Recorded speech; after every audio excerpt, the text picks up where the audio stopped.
la parole à Pascal Biret, qui est élu à la ville de Besançon, qui a eu l'extrême gentillesse d'accepter d'ouvrir notre atelier et de s'engager. Et Dieu sait si c'est difficile pour une élue de ne parler que 5 minutes pour ne pas vous prendre votre temps. Mais voilà, pour un atelier dont le projet est né à Besançon, qu'un élu ouvre ce petit moment était pour nous une vraie reconnaissance. Pascal, je te laisse la parole. Bonjour à tous. Voilà, donc effectivement, je suis très contente de vous croiser cet après-midi. Je viens d'être donc élue déléguée municipale à l'éducation, en fait, sur tout ce qui concerne le projet éducatif de territoire et également Ville Amie des enfants. Alors, c'est un peu en partenariat aussi avec l'UNICEF. Et je représente aussi la ville au réseau des villes éducatrices de France. Tout ça pour vous dire qu'à Besançon, c'est le premier engagement de notre municipalité, quoi. Donc, on peut se féliciter d'avoir le plus gros budget aussi et énormément de projets qui vont démarrer bientôt, quoi.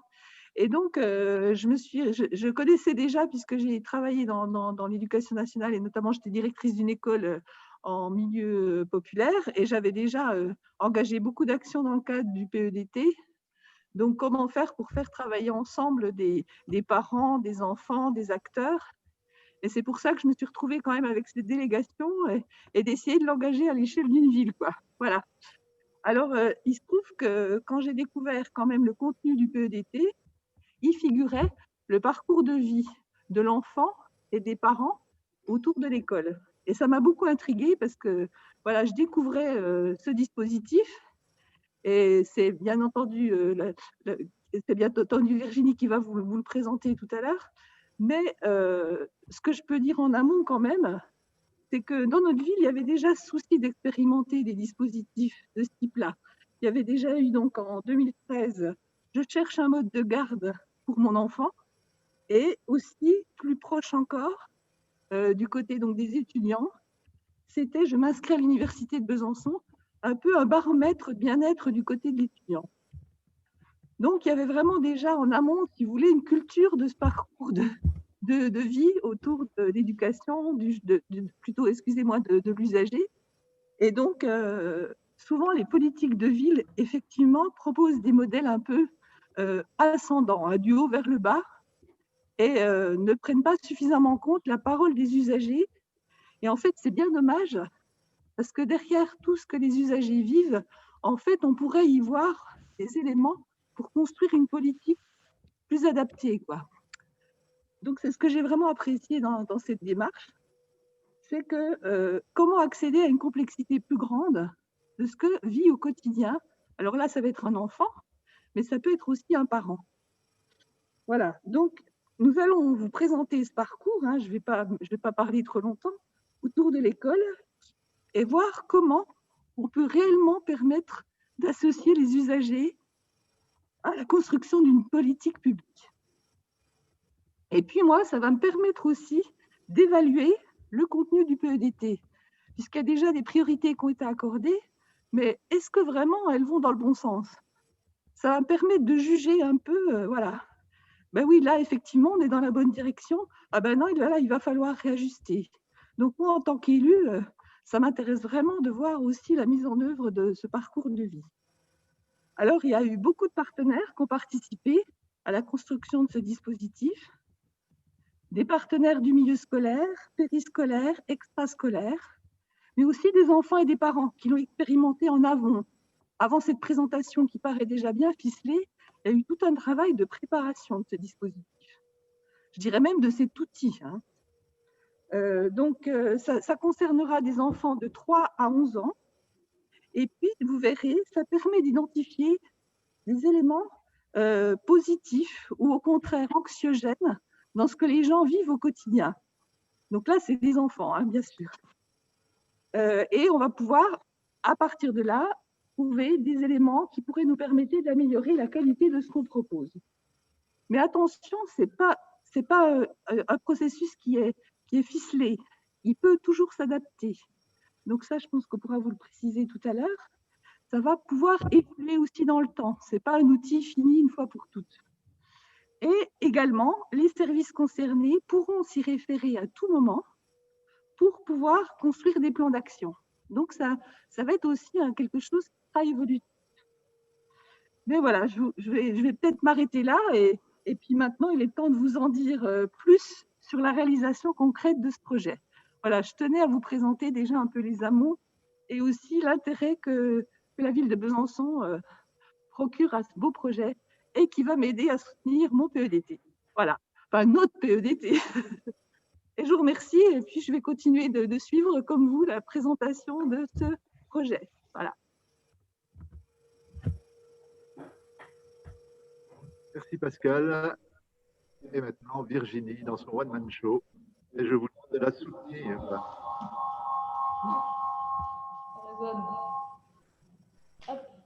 Donc, bonjour, merci beaucoup Madame Villeray. Moi je me présente, je suis Virginie Frassard, je suis chargée de mission pour la direction de l'éducation et la direction de performance et conseil de gestion. Et donc je travaille sur la mission parcours de vie autour de l'école. Comme Madame Villeray l'a présenté, le parcours de vie c'est une démarche qui est assez originale et qui vise plus la co-construction avec tous les acteurs, que ce soit les partenaires, l'administration, la mairie par exemple, mais aussi les usagers qui ne sont pas juste là à un moment donné, surtout à la fin, pour nous dire s'ils ont apprécié ou pas le service qu'on leur a rendu. Ils construisent vraiment avec nous, en fonction de leurs besoins réels, la politique publique qu'on va leur apporter. Je vais vous demander, alors attendez, je vais vous partager mon écran parce que j'aimerais...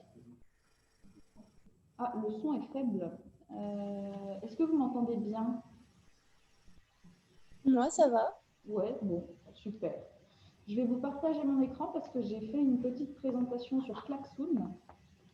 Je ne sais pas, merci beaucoup, si vous avez déjà utilisé Klaxoon. Hop, donc là, normalement, vous êtes sur mon écran. Alors, j'aimerais que vous alliez sur votre moteur de recherche, que vous tapiez Klaxoon et que vous rentriez ce code. Hop, si possible. Donc, vous avez l'adresse mail juste là. Et ensuite, vous avez le petit code. Donc, je vous laisse vous connecter. Que je vais vous faire tester une partie du prototype plus tard. Donc, ça vous sera utile.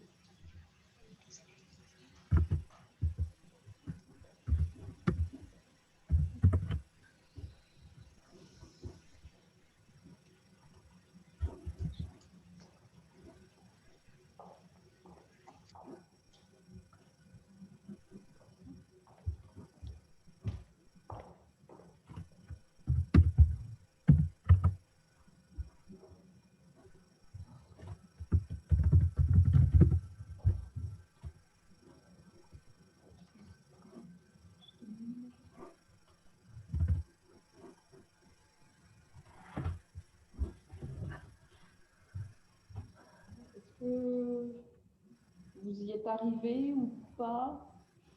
Oui? Oui. Ouais.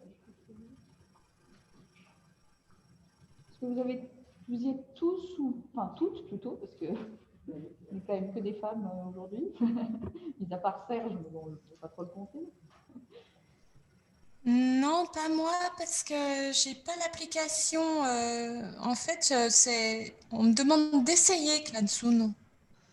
Ah non, en fait, quand vous êtes sur la page d'accueil Klaxoon, vous avez un petit code d'accès, vous avez un petit espace à gauche où c'est marqué code d'accès Go, avec un bouton rose, et il vous suffit de rentrer le code et de cliquer sur Entrée. On va vous demander normalement un pseudonyme et vous allez arriver sur la page que j'ai préparée.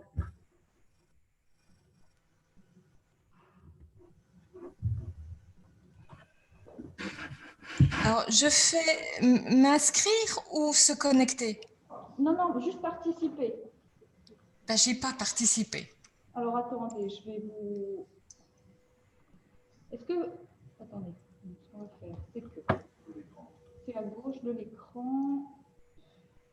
Hélène, j'ai remis un lien Klaxoon au cas où, peut-être que c'était pas le bon lien dans le Alors, chat. attends. Ah, peut-être, parce que Klaxoon lance des offres. Parce que sur la gauche, effectivement, de l'écran, il y a participé. Enfin, Alors, attends. peut-être pas le bon lien.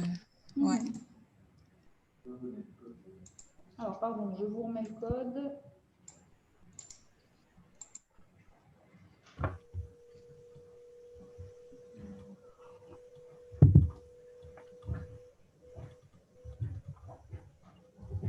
Ah ouais, là c'est bon. Donc je fais go. Oui, c'est tout bon avec le code. Désolée, ce code. Ah, alors attends. J'ai remis le code, Virginie, si tu veux. J'ai remis le code dans le chat aussi. Ok. Ah, pareil, Serge également, ok. Donc, pendant que vous essayez, vous me dites si vous y arrivez vraiment pas, mais je vais avancer un petit peu. Ça va aller, ça va aller.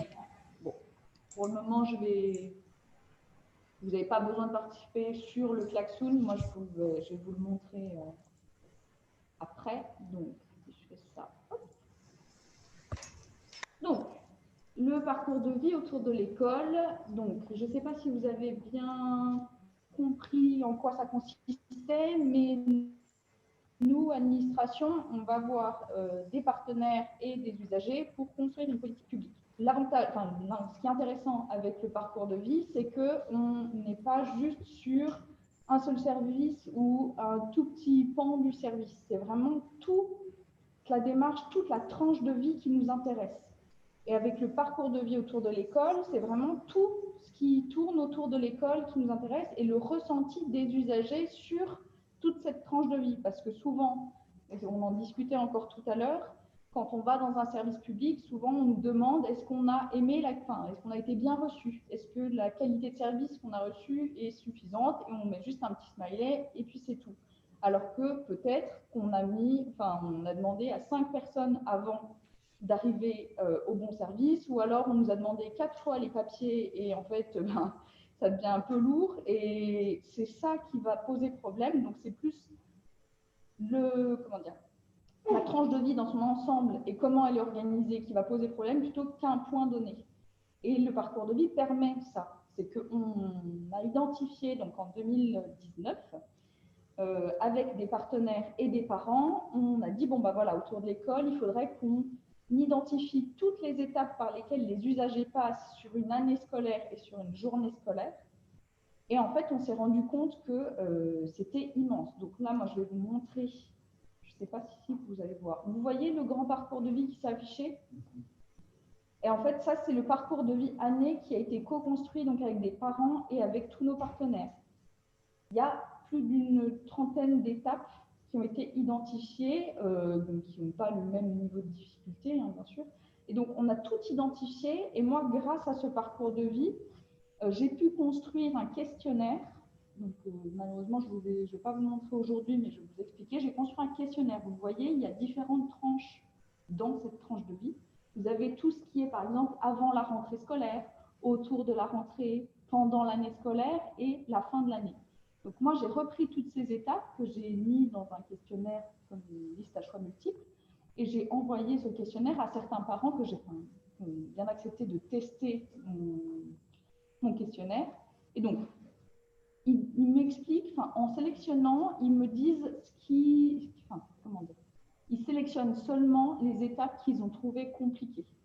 Donc, ils sélectionnent, et à chaque fois qu'ils ont sélectionné quelque chose, il y a une échelle qui s'ouvre en disant votre niveau de difficulté de 1 à 10, vous l'estimez à combien? Donc, ils me mettent ça, et déjà rien qu'avec les tests, j'ai remarqué qu'il y avait certaines étapes qui ressortaient. Mais je dois encore l'ajuster, puisqu'il y a certains parents qui m'ont dit vous ne parlez pas des parcours spécifiques. J'ai un enfant hyperactif, j'ai un enfant qui est dyslexique, et effectivement, ce n'est pas tant ce parcours général qui me pose problème, mais plus les démarches à côté, vers qui m'adresser quand je me rends compte que mon enfant est dyslexique, comment faire, comment l'accompagner, etc. Donc, il faut encore que je le travaille un petit peu, mais j'avance bien, donc je suis contente. Et donc, je vais réorganiser prochainement des tests avec d'autres parents. L'équipe, en 2019, a aussi construit un parcours de vie journée d'école. Donc ça, c'est vraiment plus dans les yeux de l'enfant. Voilà toutes les étapes par lesquelles il passe quand il a une journée d'école. Donc, ça va du je me réveille, je prends mon petit déjeuner, je fais ma toilette, etc. Et il y a tout ce qui est donc activité scolaire, donc tout ce qui est école, périscolaire, extrascolaire et tout ce qui est vie familiale en général. Donc, ça, c'est la première version que je vous montre. Après, je vous montrerai la version où on est aujourd'hui. Donc, les partenaires ont construit ça. Et moi, en 2020, début 2020, j'ai réuni une équipe d'autres experts de la vie de l'enfant. Et en fait, je leur ai dit, voilà, on ne peut pas présenter ça comme ça aux enfants et leur demander ce qu'ils ressentent, s'ils trouvent ça compliqué ou pas. Il faut qu'on utilise un outil adapté à leur catégorie d'âge qui est très spécifique. On ne peut pas demander aux enfants de rester concentrés pendant 2 heures à mettre des petites étoiles. Bon. Donc, avec mon équipe, on a construit ce qu'on appelle une mallette pédagogique. Donc, une mallette pédagogique, c'est un outil de recueil de la parole, donc adapté pour la catégorie d'âge, et une méthode d'animation qui va avec. Je ne vous ai pas précisé depuis le départ, mais en fait, on a décidé de travailler sur les 3-11 ans, de 3 ans à 11 ans. Et en fait, dans cette catégorie de 3 ans à 11 ans, on a fait le distinguo entre les 3-5 ans, qui sont quand même très jeunes et donc ont une capacité de concentration ou de, comment dire, qui ont besoin d'un peu plus d'attention, etc. Donc, on les a mis de côté pour le moment et on s'est concentré sur les 6-11 ans, puisque leur capacité cognitive. Ils ont moins de problèmes à s'exprimer généralement. Donc, on s'est concentré sur les 6-11 ans et on s'est dit, OK, quel outil pourrait être le plus adapté pour recueillir leurs paroles? Donc, on a travaillé pendant le confinement, grâce à Klaxoon notamment, sur qu'est-ce qu'on met en place. Est-ce que l'atelier doit durer 1 heure? Est-ce qu'on fonctionne avec des images ou alors avec des formes Et donc, on a construit un outil que j'ai pu tester cet été avec des enfants en centre aéré, donc entre 6 et 11 ans. Et grâce à eux, j'ai pu ajuster mon prototype. Je vais vous le montrer juste après, le prototype auquel on en est aujourd'hui. De toute façon, il n'est pas parfait, il va encore changer certainement, parce que centre aéré, c'est un moment un peu spécial. C'est les vacances, les enfants, ils ont envie, ils ne sont pas fatigués. Parce que l'objectif du prototype, c'est qu'il soit utilisé pendant les moments périscolaires et extrascolaires par les animateurs, mais aussi pendant les temps scolaires. Et là, ça peut être un peu plus compliqué. Donc, vraiment, il faut tester. Le principe même du parcours de vie, c'est on teste, c'est pas grave si on se plante, et on ajuste pour arriver toujours à une version qui est mieux que la précédente. Donc, on est arrivé à une 6e version, grâce aux enfants aussi, grâce aux tests, où en fait, vous voyez, le premier parcours, là, on a la version 1, on a plus d'une 30aine d'étapes. Et en fait, en faisant les images, en faisant les animations, etc., les enfants, on se rend très vite compte que le terme de temporalité, ils l'ont pas souvent dans l'œil. Pour eux, certes, ils se réveillent, ils prennent leur petit-déj, ils sont à l'école, ils rentrent de l'école, ils jouent, et puis c'est tout. Donc en fait, nous, on a identifié certaines étapes qui ne sont pas essentielles pour les enfants et qu'ils la vivent sans vraiment la vivre, quoi. Ils ne se rendent pas compte qu'ils la vivent. Donc, ils m'ont aidé vraiment à diminuer, à enlever les étapes aussi pour réduire l'animation. Et on est arrivé à une 20aine d'étapes. Grâce à cette 20aine d'étapes, l'animation, elle dure une demi-heure. La première animation que j'ai faite, quand il y avait les 30 étapes, ça m'a duré plus de 3 heures. C'était impossible. Les enfants, ils ne se tenaient plus. Ils étaient très gentils. Et en fait, c'est quelque chose qui marche assez bien parce que les enfants, quand on va leur demander ce qu'ils ressentent, ce qu'ils n'aiment pas, moi, au début, j'avais un peu peur qu'ils n'aient pas envie de parler, mais en fait, ils sont assez, bavards, quoi. Et ça vient tout seul. Au début, certes, ils sont un peu timides, mais ça vient assez bien et assez facilement, naturellement, je veux dire. Il y a de la vraie information, alors qui peut être surprenante aussi, parce que justement, l'intérêt d'aller interroger les enfants, qui sont une catégorie quand même où on peut se dire, bon, on va demander aux parents, puis ça va suffire. Et bien, en fait, pas du tout, parce que donc les enfants, certes, ils ne se rendent pas compte que nous, administration, on leur donne, on produit des politiques publiques qui sont destinées donc, à cette catégorie d'âge. Et pourtant, souvent, nous, on produit une politique publique de notre vision d'adulte. Et parfois, elle n'est pas suffisante aux besoins des enfants. Je me suis rendu compte de ça quand j'ai fait mes premiers ateliers, où en fait, j'ai eu beaucoup d'enfants qui me disaient donc, que le matin, ils allaient à l'école à pied, tout seuls, très bien, qui traversaient la route et qu'en fait, ils avaient l'impression que les voitures roulaient très vite. Et quand j'en discutais avec les animateurs, ils me disaient, mais pas du tout, c'est pas du tout dangereux, sauf qu'en fait, quand on fait 1m70, oui, certes, c'est peut-être pas dangereux, mais quand on fait 1m30 et qu'on a 9 ans, c'est peut-être un peu plus anxiogène. Et en fait, le parcours de vie, c'est ça, c'est de se dire, les vrais bénéficiaires dans ce cas-là, du parcours de vie journée, c'est les enfants, ce n'est pas les parents. Donc, il faut qu'on essaye de voir si ce n'est pas possible d'instaurer un peu plus de sécurité, de les aider, de les accompagner en fait, et d'adapter notre qualité de service. Voilà, c'est très dense. Si vous avez des questions, n'hésitez pas, hein, soit dans le chat, soit de vive voix. Mais j'ai prévu là de vous filmer en fait le prototype auquel on en est aujourd'hui, le parcours de vie, donc journée.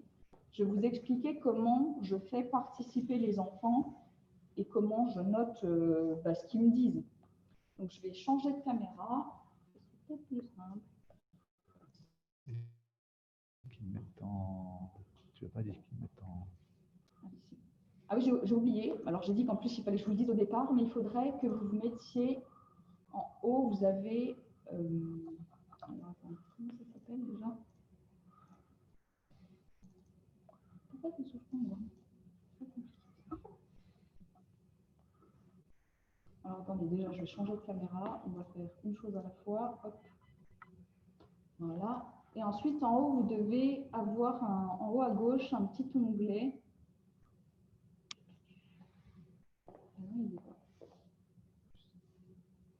Alors, attendez, je vais arrêter 2 secondes le partage. Comme ça, en haut à droite, vous avez un petit bouton où c'est marqué affichage intervenant. Que vous pourriez l'activer s'il vous plaît. Comme ça, vous aurez le parcours de vie vraiment en grand, plutôt que d'avoir des toutes petites images rikiki.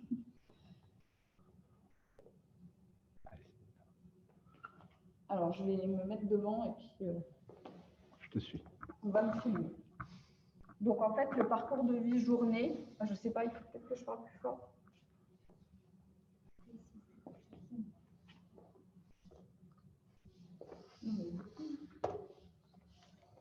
Voilà. Il faut que vous vous mettiez bien tous sur Zoom. Et puis, donc, je vais vous montrer. Alors, je vais essayer de parler fort. Tu peux enlever ton masque. J'enlève mon masque. Ouais. Allez, j'enlève mon masque. Hop. Je vais poser là. Alors, en fait, il y a 4 étapes dans le parcours de vie journée.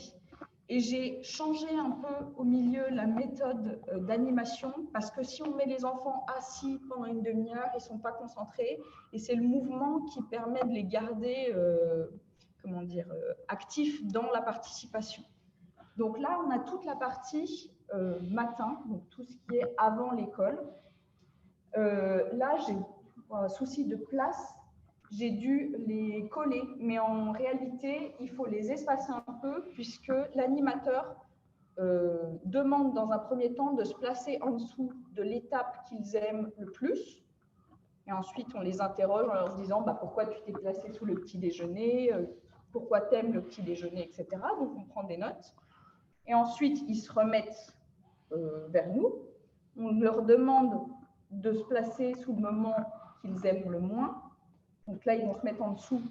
Pareil, nous, on prend des notes. Et on peut recommencer une 3e fois. En fait, ça va dépendre du nombre d'enfants qui sont dans le groupe.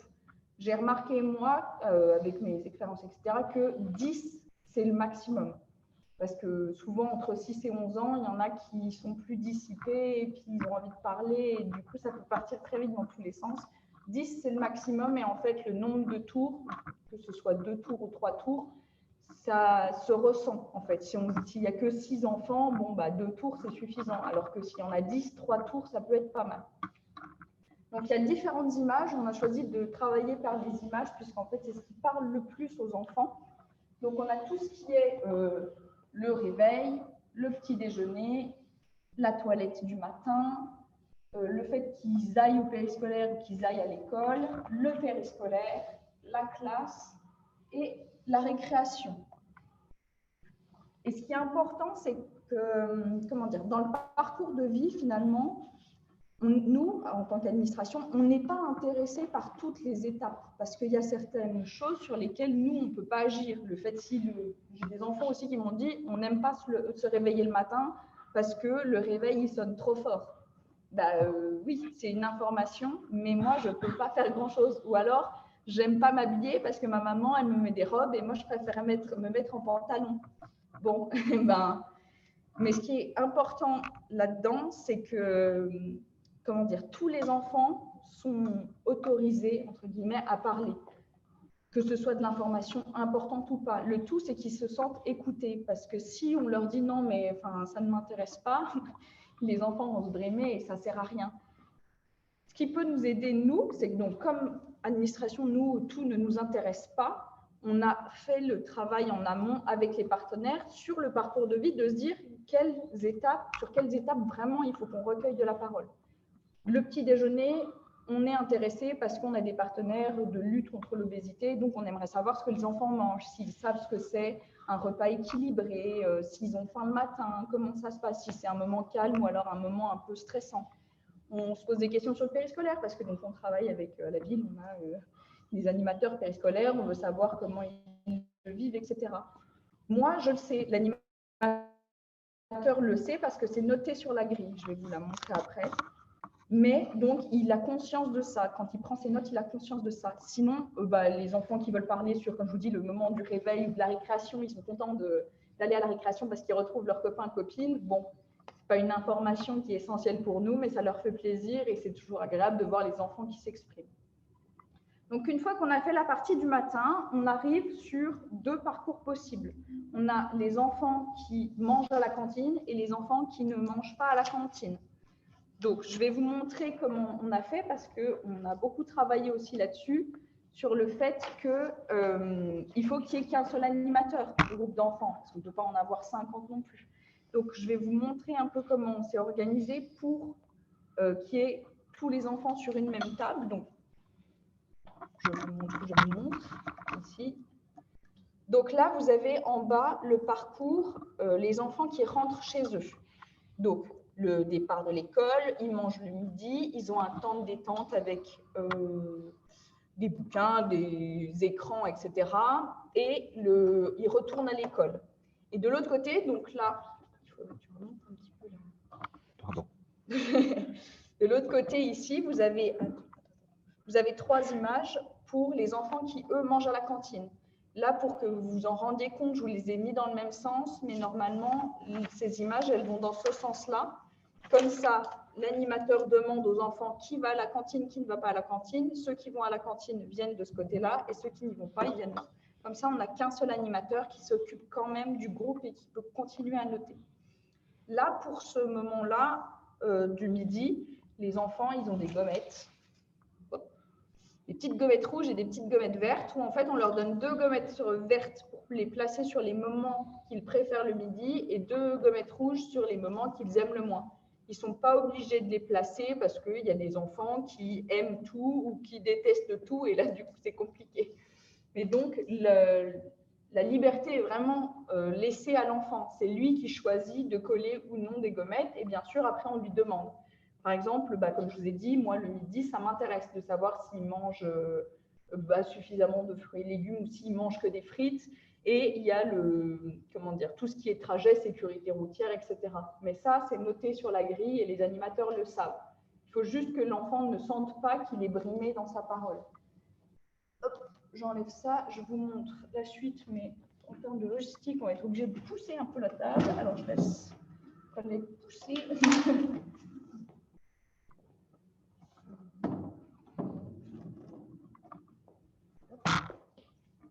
Vous admirez la richesse du travelling quand même, et de l'équipe technique qui est derrière. L'équipe technique qui est derrière, oui. Donc au départ, nous, on avait gardé tout ce qui était l'école de l'après-midi, la récréation, etc. Et en fait, je me suis rendu compte en testant avec les enfants que pour eux, le temps d'école avec la maîtresse, ils ne faisaient pas la différence entre le temps du matin ou le temps de l'après-midi. Et ça les ennuyait presque d'avoir collé, de s'être déjà exprimé le matin et de devoir encore se réexprimer l'après-midi. Donc, en fait, tout le temps de l'après-midi, il a sauté, il a disparu et on arrive directement au temps après l'école. C'est suivant les retours des enfants. Et effectivement, c'est vrai que c'est beaucoup plus fluide et il n'y a pas de problème de ce côté-là. Donc, le temps après l'école, je ne vais pas vous le montrer tout de suite parce qu'en fait, je vais vous le faire tester. Je vais vous faire tester une partie de l'outil avec les petites gommettes pour que vous vous rendiez compte ce que j'attends des enfants. Attendez, parce qu'il y a des interférences. Donc, je vais me remettre derrière l'écran, on va se remettre sur Klaxoon et je vais vous expliquer les consignes pour participer à mon outil de prototypage. Alors, hop. Je déplace.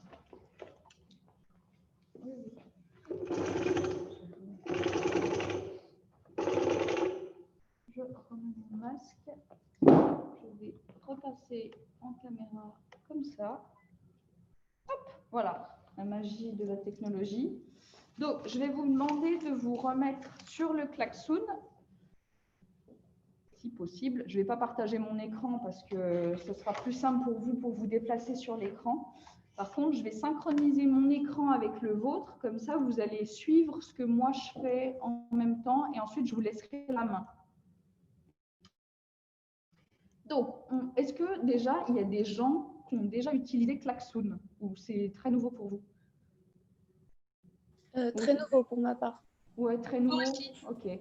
Je vais vous expliquer, vous allez voir, c'est pas très compliqué. Je ne vais pas vous demander de faire des liens entre les idées, ça va être plutôt simple. Donc là, on est sur la partie test de l'outil. Normalement, si je bouge, ça bouge avec vous. Alors, je vais vous demander de vous mettre dans la peau d'un enfant entre 6 et 11 ans, ou alors d'essayer de vous rappeler votre vous de quand vous étiez petit. Hop. Et je vais vous demander, alors normalement, comme je vous ai dit, hein, c'est 2 gommettes par enfant, mais vu que là, on est beaucoup, je vais vous demander de prendre qu'une gommette verte, pardon, et ensuite qu'une gommette rouge. Donc, on va d'abord faire la gommette verte, parce que ça, c'est ce que j'explique aux enfants aussi, c'est on colle bien la gommette verte en premier, on discute, et ensuite, quand je vous donne le top départ, vous collez la gommette rouge pour que pour moi, ce soit plus simple aussi de prendre des notes. Donc, juste pour vous expliquer un petit peu, je vous montre au préalable la grille avant qu'on commence. Donc, la grille, elle ressemble à ça. Vous allez la voir, je vous en ai mis une partie sur le klaxon. Donc, en fait, elle ressemble à ça. Là, vous avez toutes les étapes du matin. Vous avez donc le nombre de tours avec combien d'enfants se sont mis dessous, vous mettez. Et en fait, vous voyez là où il y a des petites écritures. C'est pas très lisible. Et bien en fait, c'est comme ça que l'animateur sait que c'est sur cette case-là qu'on veut vraiment avoir de l'information. Et on est même allé plus loin parce que vraiment pour que ce soit plus fluide et pour que l'animateur ne soit pas perdu, on s'est déjà posé la question de qu'est-ce qu'on cherche à savoir. Par exemple, sur le petit déjeuner, qu'est-ce qu'on cherche à savoir? Et ben, on aimerait savoir, donc, sur les enfants qui aiment ou qui n'aiment pas, qu'est-ce qu'ils aiment le matin ou qu'est-ce qu'ils n'aiment pas le matin, qu'est-ce qu'ils aiment manger, qu'est-ce qu'ils n'aiment pas manger, pourquoi, où est-ce qu'ils le prennent, parce que moi j'ai aussi beaucoup d'enfants qui m'ont dit que c'était un moment qui était un peu angoissant parce qu'il fallait aller vite, du coup ils n'avaient pas faim, c'était trop tôt, il fallait manger des trucs qu'ils n'aimaient pas spécialement et en fait qu'ils auraient aimé le prendre plus tard. Et ben en fait ça peut être, ça peut paraître très intrusif. Mais d'un autre côté, moi, j'ai les animateurs périscolaires qui m'ont dit, si pour certains enfants, c'est quelque chose qui les angoisse beaucoup et que c'est trop tôt, nous, il n'y a aucun souci. On peut essayer de demander si ce n'est pas possible de faire un petit déjeuner au périscolaire où ce soit un moment un peu plus convivial, un peu plus tranquille. Je ne sais pas si c'est possible. Hein. De toute façon, tout ce que je vous dis là, on ne sait pas si c'est possible, mais il faut voir directement avec les personnes concernées. Hein. Donc, le petit klaxon, hop, il y a un petit déplacement. Donc là, je vous montre, vous avez les étapes qui sont après l'école. Vous avez l'étape du périscolaire, le départ, le fait que vous jouiez après l'école, le goûter et une activité en dehors. Donc, ça peut être la danse, la musique, le foot, la piscine, peu importe. Et donc, tout en bas, là, vous avez des gommettes. Je me suis éclatée à les faire. Voilà, vous pouvez, normalement, si vous cliquez dessus, vous pouvez les déplacer. Et donc, je vais vous demander dans un premier temps, il y en a déjà un à côté qui est en train de faire des bêtises. Oui. Donc, je vais vous demander de prendre une gommette verte et de la placer en dessous de l'étape que vous aimez le plus. Quand vous étiez petit, tu es en train de tout déplacer, Serge. Donc, allez-y. Prenez la petite gommette et vous pouvez la placer en dessous de l'image que vous préférez, enfin que vous aimiez le plus.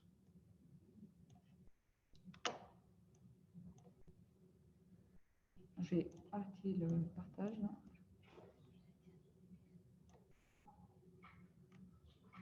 Non, mais non, mais je répète aux enfants et Serge, j'ai fait tout le contraire.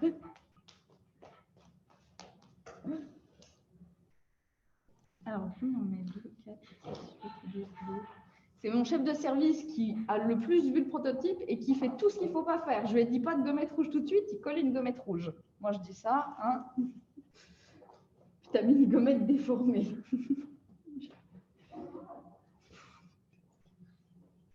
Bon, j'ai une dizaine de gommettes, c'est parfait. Donc là, dans ce cas-là, je dis aux enfants, ah bah tiens, il y a une personne qui a mis une gommette verte sous le périscolaire. Bon, là, le problème avec Klaxoon, c'est que je ne sais pas qui a mis quoi. Mais dans la réalité, je vois les enfants et du coup, je leur dis, bah, tiens, pourquoi tu as mis ça en dessous? Qu'est-ce que tu aimes bien? Qu'est-ce que tu n'aimes pas? Là, je vois qu'il y a quand même beaucoup de personnes qui aiment, enfin beaucoup d'enfants qui aiment jouer après l'école. Donc, je leur demande ce qu'ils font après l'école, etc. Mais en soi, sur ma grille, donc attendez, je vais vous remettre le partage. Si vous regardez un peu ma grille, quand je demande le temps de loisir, bon, certes, il y a le goûter en fait qui est inclus dedans parce que j'ai beaucoup d'enfants qui m'ont dit qu'ils goûtaient en même temps qu'ils allaient au parc, etc. Donc, si finalement c'est le temps de loisir qui est important et qu'ils me disent oui, ben moi j'aime bien aller au parc parce que je retrouve mes copains et que je fais de la balançoire, etc. Vous voyez qu'en soi, ce n'est pas quelque chose qui m'intéresse spécialement, enfin, en tant qu'administration. En termes de politique publique, je vais quand même le prendre en note parce que ça leur fait plaisir. Mais en soi, ce n'est pas essentiel pour moi. En revanche, si j'ai beaucoup, donc là, on va faire les gommettes rouges. Donc, allez-y, prenez vos petites gommettes rouges et collez-les en dessous de l'étape que vous aimez le moins. Hop.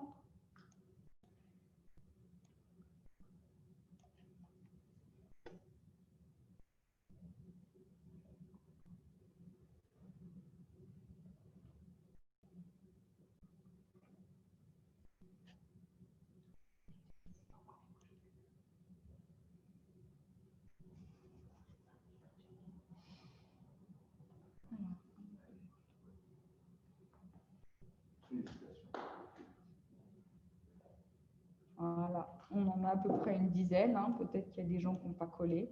Et ben là, je me rends compte qu'il y a quand même beaucoup de personnes, enfin beaucoup d'enfants, du coup, hein, désolée. Et on a pas mal déplacé les gommettes des autres. Vous êtes des enfants, donc il y a beaucoup d'enfants qui ont mis le départ de l'école ou du périscolaire qui était un peu bof-bof. Donc là, je vais demander plus pourquoi, puisque c'est une étape qui, moi, m'intéresse. Là. Sur ceux qui n'aiment pas, j'aimerais savoir pourquoi ils n'aiment pas, ce qu'ils n'aiment pas, qu'est-ce qui leur manque.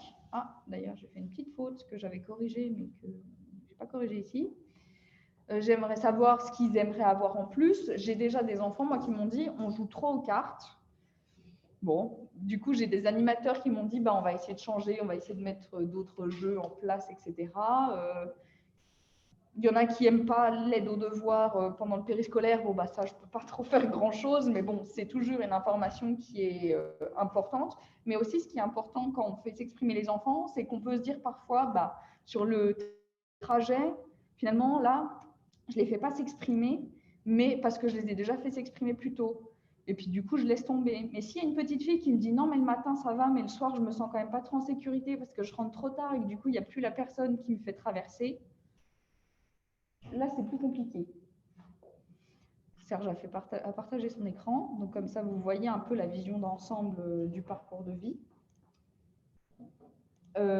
Actuellement, j'en suis justement à la production donc, des mallettes. C'est-à-dire, je suis en train d'imprimer les images, je suis en train de commander les gommettes, etc.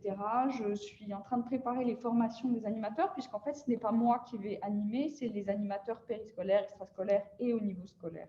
Les institutrices qui doivent le faire très prochainement. Et on est en train de réfléchir avec mon équipe parce que là, effectivement, vous voyez, quand on prend en note là sur la grille, ce que les enfants aiment pas, c'est très bien. Mais une fois que je me serai retrouvée avec 50 grilles, je ne sais pas trop comment capitaliser cette parole pour transformer en statistique et pour essayer d'insuffler des plans d'action.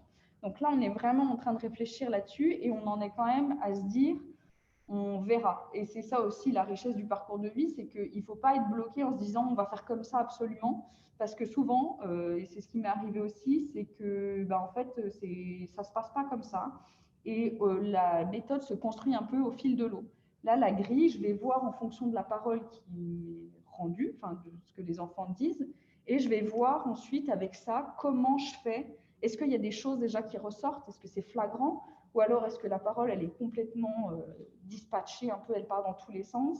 Est-ce qu'il y a vraiment des choses sur lesquelles il faut être très attentif? Si par exemple, il y a plein d'enfants qui me disent qu'à la cantine, c'est pas bon, eh ben, peut-être qu'il faut qu'on fasse quelque chose de ce côté-là.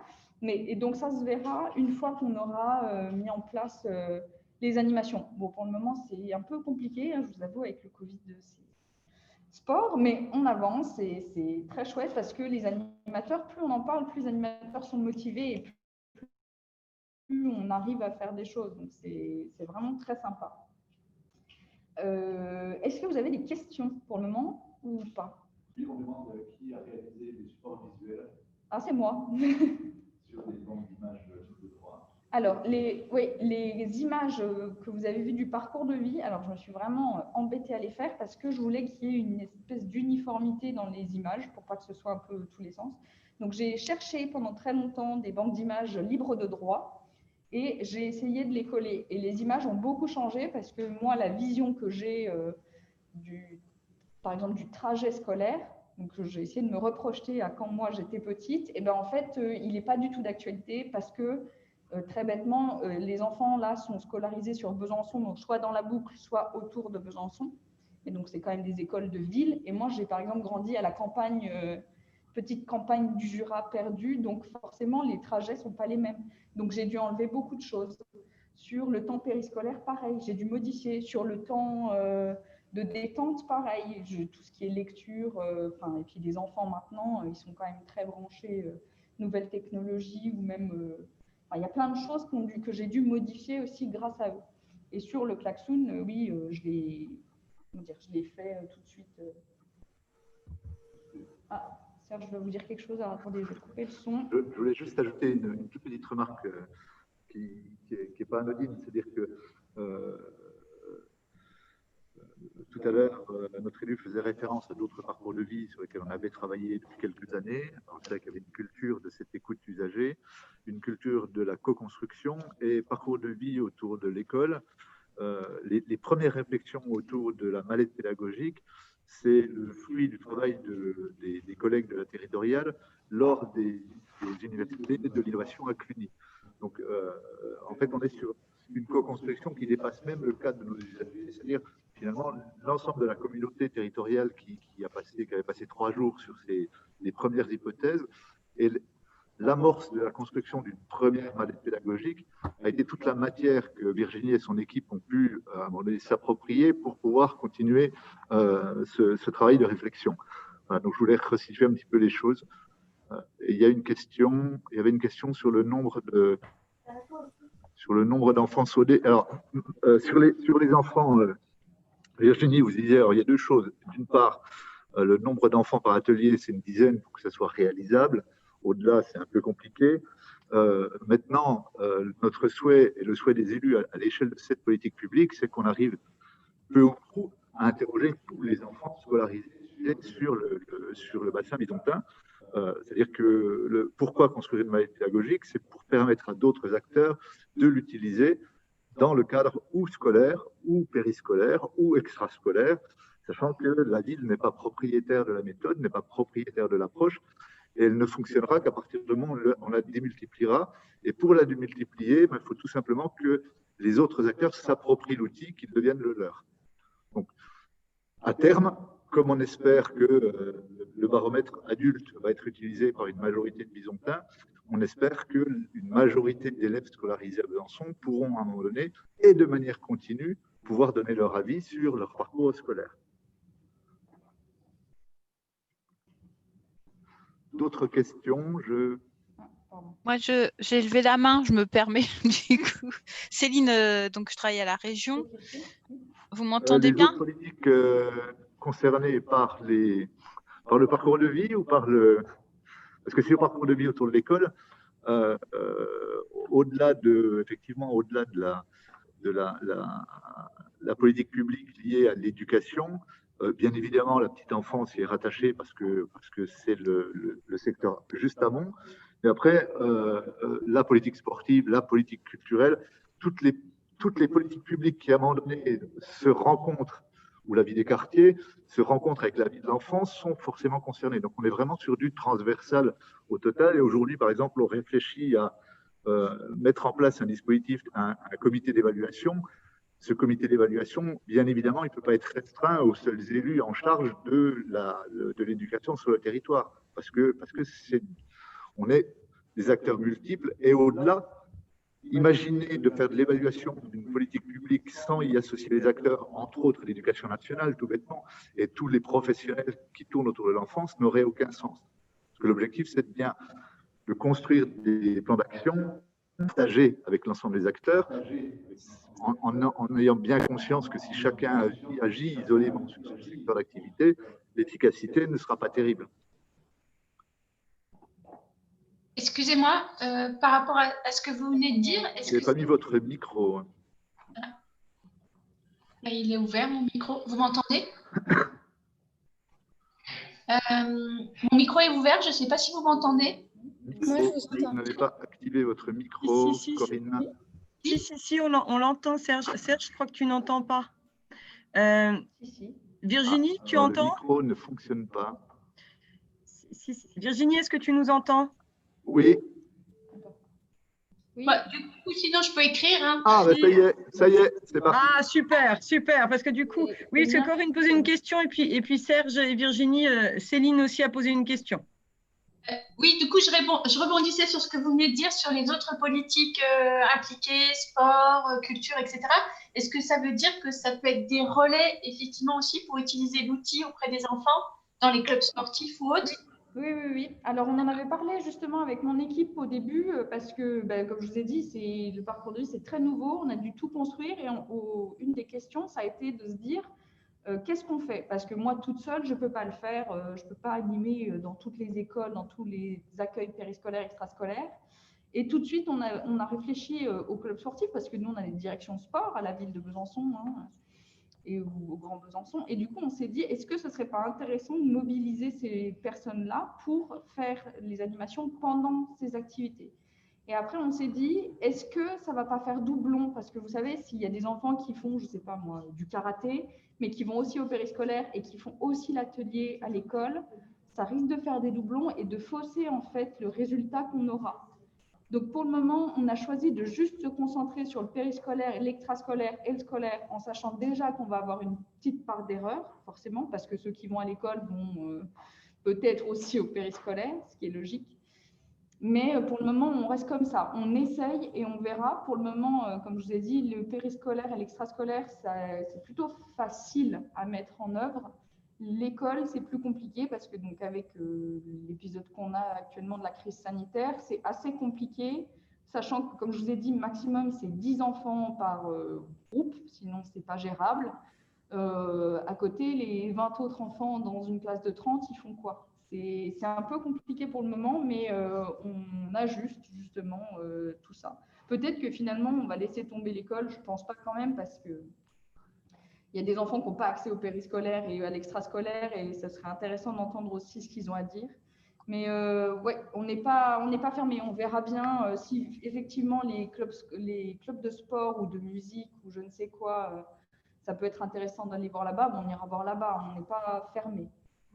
Il y a une question, mais j'ai presque envie de donner la parole à l'élu, c'est-à-dire est-ce qu'il y a une volonté à terme d'étendre cette démarche à l'échelle de l'EPCI? C'est une excellente question, je vous remercie de nous l'avoir posée. Bien entendu que ça aurait du sens, enfin je me permets de m'avancer un peu, mais bien entendu que ça aurait du sens. Aujourd'hui, c'est vrai qu'on a la main sur un territoire, l'équipe municipale a la main sur le territoire, on est un des acteurs principaux, donc c'est plus simple, mais je suis complètement d'accord. Aujourd'hui, c'est bien sur le territoire de Grand Besançon Métropole que ce type d'approche aurait du sens. Voilà. Il faut le mettre en route. Après, comme vous êtes tous un petit peu sensibles, je pense, à la notion d'approche design, je vous parlais du démarrage de cette opération-là sur l'université de Cluny. Un autre élément essentiel aussi, c'est sorti de Cluny, on était bien remonté, on avait envie d'avancer et on a commencé à aller rencontrer les acteurs. Et on a gagné la confiance des acteurs et même leur mobilisation assez spontanée parce qu'on a eu le culot d'aller se présenter avec une page blanche.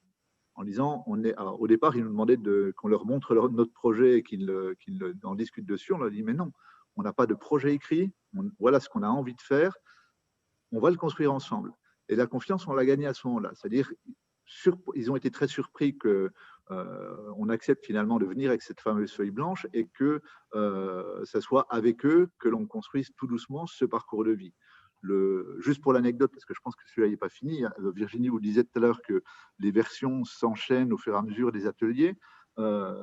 Sur le parcours, donc on vous parlait en introduction, les principaux acteurs se sont mis d'accord à la 28e version. C'est-à-dire qu'il a fallu 28 versions avant que l'on lance le baromètre auprès des étudiants. Et comme pour le parcours de vie autour de l'école, tout le monde a à peu près la même réaction quand on arrive à un parcours qui est à peu près stabilisé. Tout le monde se gratte la tête en disant « mais qu'est-ce que c'est compliqué ?» Parce qu'on a tous notre mode de fonctionnement et notre focale, c'est-à-dire qu'on regarde toujours une prestation par rapport à notre métier. Virginie vous parlait tout à l'heure des acteurs de l'extrascolaire. Les premières réunions qu'on a fait avec eux, ce qui était le plus compliqué, ce n'était pas de les motiver sur le bienfait de ce projet, c'était de leur faire comprendre que non, ils n'étaient pas eux au centre du dispositif, que la personne qui était au centre, c'était l'enfant. Pour les clubs sportifs, pour eux, ils étaient le centre du dispositif et tout rayonnait autour d'eux. Et on a tous tendance à avoir ce mode de fonctionnement qui, a priori, nous empêche d'avoir cette prise de recul et de pouvoir se mettre tout bêtement dans la peau de l'usager quand on parle processus ou action liée à une politique publique.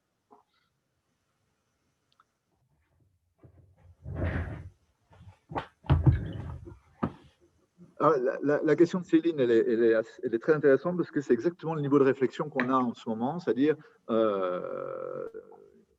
quel rôle finalement va jouer la ville dans ce dispositif en matière de coordination.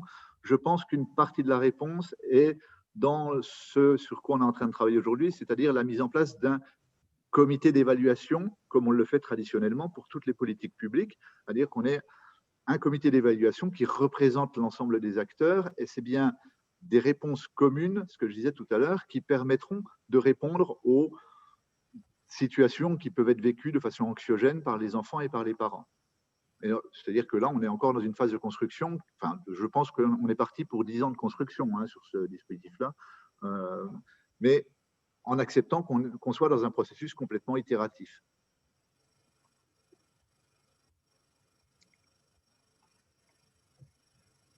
Je me permets. Vous m'entendez? Poser les questions en live. Vous m'entendez ou pas? Mais j'ai l'impression. Serge? Il m'entend pas, Serge. Moi, je vous entends. Virginie, tu entends? Alors. Virginie? Ouais, mais Serge, vous m'entendez pas? Ça y est. Si, vous m'entendez? Oui, ce que je comprends effectivement, c'est que là, on est dans une phase d'acculturation et que chacun va se former à l'outil pour au moins mettre l'usager au centre de ses préoccupations. C'est ce que vous expliquiez. Ce qui est intéressant, c'est effectivement, il y a tout cet outil qui a été développé et du coup, on se retrouve avec plein de résultats. Et vous ne savez pas encore aujourd'hui comment vous allez traiter les résultats sans avoir tout anticipé. Et c'est vrai que ça fait vraiment partie de ce type de démarche, en fait. Hein. C'est vrai. C'est qu'on construit, tout chemin faisant parce que parfois, de vouloir tout anticiper, on n'aboutit pas forcément aux bonnes solutions non plus. Là, il n'y a pas de piste de réflexion de savoir comment vous allez mobiliser tout ce que vous récoltez. Et j'avais une question aussi. C'était sur le calendrier. J'ai peut-être pas bien écouté. Hein.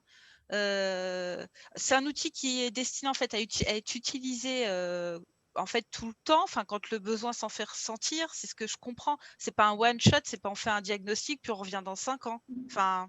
Alors en fait, le parcours de vie, ce qui est intéressant, c'est qu'il peut être alimenté. C'est un projet qui se terminera, on l'espère, jamais. c'est qu'une fois qu'on a construit le parcours, certes, il est valable aujourd'hui, mais effectivement, peut-être que l'année prochaine, vu qu'on aura mis en place des plans d'action, il y aura certains services qui auront abouti, enfin, des prestations qui auront abouti, qui auront amélioré la qualité de vie des usagers, et le problème va s'être déplacé ailleurs. Et en fait, c'est ça, c'est qu'en permanence, on peut l'alimenter. Donc, en permanence, il faudrait aller demander faudrait aller demander ce que les enfants et les parents pensent et ressentent. Et les services auraient accès aux résultats en permanence pour eux, ajuster toujours au plus près du terrain, des besoins réels en fait des usagers. Et j'avais vu que vous aviez aussi une question sur comment on explique la démarche aux enfants. C'était peut-être pas vous.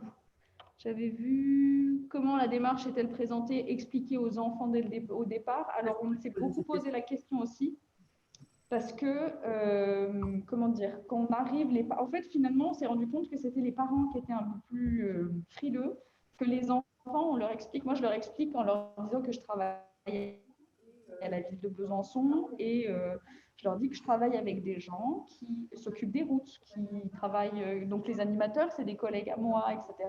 Et je leur dis qu'avec la parole que je vais recueillir aujourd'hui, ça va m'aider à les aider à faire leur boulot. Donc, je leur prends l'exemple, comme je vous ai dit tout à l'heure. En fait, si je vous ai pris l'exemple de la route tout à l'heure, c'est pas anodin, c'est parce que c'est un moment de vie qui parle beaucoup. Je leur dis, vous voyez, par exemple, quand tu traverses l'école, que la route elle est en travaux et que toi tu as peur, et si tu me le dis, moi je pourrais peut-être faire quelque chose pour pour te rassurer un petit peu plus. Je pourrais envoyer, il y a peut-être quelqu'un qui pourra venir t'aider à traverser la route, etc. Et en fait, les enfants, ils sont assez ouverts, ils sont assez contents justement qu'on vienne leur demander, parce que c'est des publics qu'on n'interroge jamais, les enfants, parce qu'on se dit souvent, les parents savent mieux, alors que, et puis moi aussi, au départ, j'y pensais ça aussi, et en fait, il y a plein d'informations sur lesquelles je me disais, par exemple, sur l'étape du réveil aussi, comme je vous ai dit au départ, moi, elle ne m'intéresse pas en tant qu'administration, et pourtant, il y a de la parole qui est ressortie, dont je ne me serais pas doutée, et il y a des trucs très intéressants sur lesquels je vais peut-être pouvoir travailler avec des services. C'est vraiment très, très enrichissant de parler aux enfants, parce qu'en plus, les enfants, ils sont très nature. Ça sort comme ils le pensent. Donc, c'est justement très intéressant de travailler avec eux, parce que ils sont demandeurs, justement. C'est la première fois qu'on leur demande de parler. Du coup, ils sont trop contents et il y a plein de trucs super intéressants qui sortent. Donc, très contente du projet. Et j'ai vu aussi que, alors c'est Patricia, je crois, qui m'a dit sur les images, casser les stéréotypes. J'y ai pensé. J'ai mis des enfants de couleur, j'ai essayé de mettre des petites filles qui jouent au foot, des petits garçons qui font de la marelle, etc. Et ça porte ses fruits. Les enfants sont assez contents de voir que les petites filles aussi, elles peuvent faire du karaté et que les garçons, ils ont le droit d'aller à la piscine ou à la gym ou je ne sais quoi. Donc, c'était assez rigolo. Et à ce sujet-là, parce que quand on demande l'avis des enfants à l'école, souvent on leur demande leur avis quand il y a un réménagement de cours, des choses comme ça. Patricia, elle doit bien connaître le sujet des espaces genrés où on a le terrain de foot qui occupe tout l'espace. C'est un des développements possibles de cet outil. Là, c'est pensé en parcours tranche de vie, mais on peut imaginer qu'ils donnent leur avis sur les aménagements dans leur environnement, quoi. Ah oui, oui, oui. Bon, de toute façon, la parole est assez libre pour le moment parce que, comme je vous ai dit, l'objectif, c'est vraiment d'avoir de l'information. Et souvent, on a de l'information là où on ne s'y attend pas. Et c'est vrai que alors, le souci qu'on a, enfin, moi, les retours que j'ai eus des enfants, c'était plus de dire, non, mais maintenant, dans les cours de récréation, on n'a plus de ballon, on n'a plus de marelle, on n'a plus de tout ça. Et ça nous ennuie un petit peu. On aimerait bien pouvoir jouer, avoir accès au ballon, etc. Et ce qui est vraiment, moi, ce que je trouve très drôle, c'est que c'est cet été, ça a été dit, durant des animations donc en centre aéré avec des animateurs périscolaires. Les animateurs, entre-temps, ont demandé si c'était possible d'avoir des ballons, etc. pour les cours de récréation. Et les enfants qui sont au périscolaire ont le droit d'utiliser des ballons grâce à ce qu'ils m'ont dit cet été. Donc, c'était assez rigolo. Surtout qu'en fait, j'ai revu des enfants qui changent de centre périscolaire. Et donc, je me suis rappelé d'eux et aussi, ils m'ont dit « Ah, mais depuis que tu es venu, maintenant, on peut jouer au ballon, c'est trop chouette. » Les enfants, quoi, très nature. Du coup, c'est vraiment... donc, c'est que ça marche, quoi. Ça marche. sur des petites actions comme ça qui sont toutes bêtes, les enfants, et ben, ils se sentent écoutés et ils se disent, ah bah tiens, j'ai dit à la dame que j'aurais aimé avoir un ballon, et ben j'ai eu mon ballon, quoi. Donc, bon. Et du coup, pour rebondir là-dessus, je trouve ça hyper intéressant, le fait que l'outil il soit justement animé par les personnes qui s'occupent du périscolaire. Et du coup, dans le fait que plusieurs services puissent se servir de l'outil, parce qu'en fait, c'est vrai qu'il risque d'y avoir d'une perte d'information si l'information elle est remontée. Et en fait, c'est les personnes qui animent qui peuvent intervenir directement sur le lieu de vie. L'exemple du ballon, il est hyper cool et c'est trop chouette. Du coup, je me disais ça, je me disais que l'outil en lui-même fonctionnait hyper bien et qu'en fait, si chaque personne du parcours de l'enfant pouvait l'animer, et même les parents chez eux, etc., les parents pourraient faire le retour sur le petit déjeuner. Non, mais c'est exactement ça. Ouais. Sur l'histoire du baromètre, le premier qu'on ait monté, c'était effectivement avant que l'UNI, on a commencé à travailler sur le baromètre année scolaire avec les acteurs, avec les parents. Notre première surprise, je vous disais tout à l'heure, les gens étaient très étonnés qu'on arrive avec une feuille blanche, mais on s'est rendu compte assez rapidement que les parents d'élèves commençaient à parler du projet parcours de vie dans les conseils d'école. Ça, c'était pour nous une vraie découverte. S'ils en parlent, ils sont en train de se l'approprier. Et le baromètre, d'ailleurs, on vous enverra le lien, parce qu'il est en fait, on vous a parlé surtout du parcours enfant, parce que sinon il nous fallait 4-5 heures, mais le parcours adulte, on vous enverra le lien si vous voulez aller jouer les bêta-testeurs dessus, ça nous intéresse aussi, sachant qu'on remettra la base à zéro avant de le publier. Le baromètre, comme son nom l'indique, c'est quelque chose de continu. Donc, à l'instar du baromètre étudiant, il va fonctionner, il va être ouvert tout le temps, ça va être une porte ouverte à voilà ce qui va, voilà ce qui ne va pas. Si on a voulu à un moment donné effectivement aller écouter les enfants, c'était pour avoir à un moment donné, pour donner de la matière très concrète et vivante à ce qui ressortait du baromètre adulte, parce que les préoccupations ne sont pas tout à fait les mêmes, donc on arrive à toucher des choses concrètes.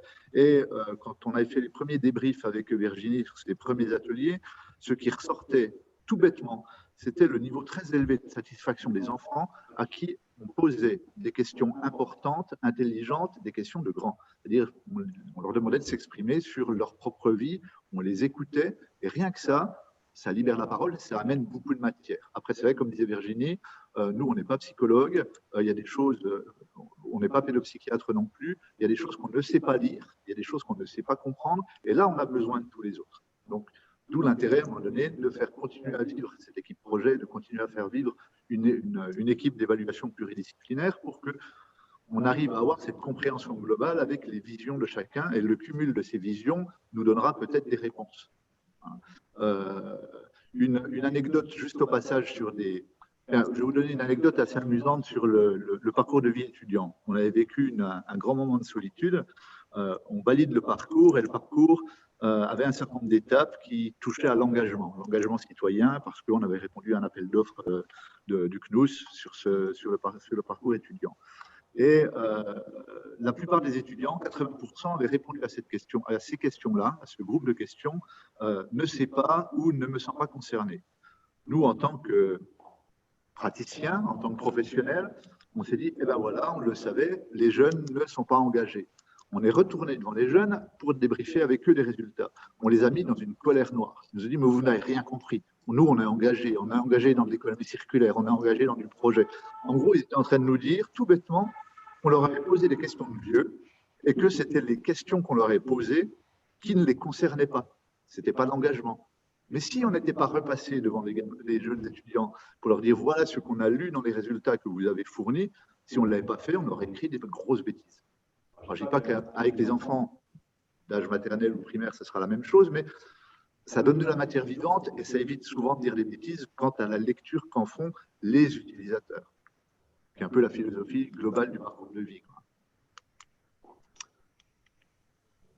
Voilà. Moi, je voulais juste rebondir sur une dernière chose. Ce que Léa disait tout à l'heure, c'est que vraiment, ouais, nous, on s'appuie beaucoup sur les animateurs. Moi, pendant les animations, les animateurs étaient là et parfois, ils arrivaient à formuler ce que moi, je n'arrivais pas à formuler pour les enfants parce qu'eux, ils sont au quotidien avec eux. Et au contraire, à la fin des animations, moi, c'est ce que je leur disais, hein, je n'ai pas du tout la prétention d'être animatrice. D'ailleurs, je ne le suis pas. Je n'ai jamais travaillé avec des enfants. J'ai fait un peu de babysitting pendant mes études, mais sans plus. Et en fait, je leur ai dit, c'est vous les animateurs. Donc, qu'est-ce qu'on fait? Comment on fait pour qu'ils puissent parler avec nous, etc. Et donc, ils m'ont vraiment aidé, ils m'ont accompagné tout le long. Et d'ailleurs, quand je vous ai dit tout à l'heure, on ne s'est pas encore occupé des 3-5 ans. Là, bientôt, en mois de janvier, normalement, ça devrait repartir. Là, on va tout faire, exactement le même déroulé que les 6-11 ans, à la seule différence qu'on va commencer par aller voir les puéricultrices. Parce que les puéricultrices, elles travaillent avec des tout petits enfants et donc elles vont être capables de me dire si le parcours de vie qu'il est là, il est trop compliqué ou pas. Est-ce que finalement, il ne faut pas mettre d'autres symboles, etc. D'ailleurs, j'ai déjà quelques personnes qui travaillent avec des tout petits qui m'ont dit, mais nous, à Besançon, on utilise des soleils et des pluies et de la pluie. On leur demande tous les jours, est-ce que c'est une journée où ils sont contents, donc le soleil, ou est-ce que c'est la pluie? Et vu que c'est des codes qu'ils ont intériorisés, est-ce que ce ne serait pas malin de les réutiliser? Et en fait, je travaille comme ça en continu avec des gens qui sont vraiment experts. Et moi, en plus, je vous dis, je n'ai pas d'enfants, etc. Donc vraiment, moi, je suis nouvelle là-dedans. Donc, j'écoute beaucoup ce que les gens me disent. Et en fait, c'est ça, c'est que les gens savent bien faire leur travail et il faut vraiment s'appuyer sur eux. Les animateurs, ils savent très bien ce qu'ils font. Et c'est aussi pour ça qu'ils sont très motivés parce que je leur dis que moi, vraiment, je leur fais confiance et je leur donne ma mallette. C'est pour ça que je produis des mallettes. Je leur donne, je leur explique, moi, ce que j'aimerais et comment ça fonctionne. Et ensuite, c'est eux qui savent faire leur boulot et ils vont me redonner la matière. Et ensuite, moi, je vais me charger de l'exploiter, de faire des statistiques, des tableaux, des machins, des trucs que je sais faire. Et en fait, c'est comme ça que ça marche le parcours de vie, c'est que chacun apporte son expertise et c'est pas moi je sais et c'est tout. Non, c'est on sait tous faire notre boulot et mis bout à bout, on arrive à produire quelque chose. Voilà. Je ne sais pas si vous aviez encore des petites remarques. On a un petit peu dépassé sur le temps, je suis désolée. Alors, donc je vais couper le son. Si vous souhaitez recevoir le lien pour tester le baromètre adulte, nous, on en sera ravis et on vous fera participer. C'est mieux si vous avez ou un souvenir de vos années d'école ou si vous avez des enfants scolarisés, ça sera plus pratique. Et puis là, nous, on va préparer l'atelier suivant. Peut-être qu'on va se retrouver dans maintenant 20 minutes sur la facilitation graphique dans les collectivités comme la nôtre. Je vous souhaite une merveilleuse soirée. Merci à et vous. au plaisir d'une prochaine rencontre. Au revoir. Au revoir. Au revoir. Au revoir. Au revoir. Ah, ouais.